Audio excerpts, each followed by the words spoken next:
Hi friends ଆପଣ ଦେଖନ୍ତି मैं ममता आज न्यू एपिसोड देखियो पाइबे ऐसे रूपसा को कहती बहुत जोर से भोक लागुथबो रूपसा एने ब्रेकफास्ट कर दे या पर बहुत काम करबा को बाकी अछि एबे मोर मार्केट जे सब मसला आनिबा गोटे इलेक्ट्रिशियन लोक गोटे नेकी आसीबू कहती तू मते कोन बोली भाबिलु आदर्श को ड्रेस सफा कली मु कोन सतक सत ए घर कोन चाकर मु आज भी काम कर दिबिनी तू कर तापर रूपसा डरी जाई कहती ना नै मु सब रोषे करिबी आज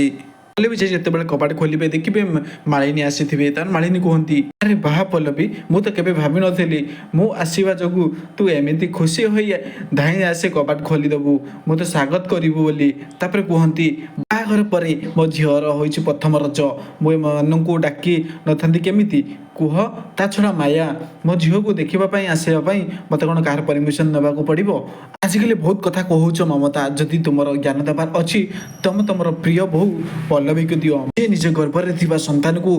खाई सारी से गोटे नारी को पर्व सामिल कर माने कौन आपने कौन चाहते पल्लवी कौन यार ठीक जवाब देवे ताहले वीडियो लाइक कर कमेंट माध्यम निश्चय जनातु।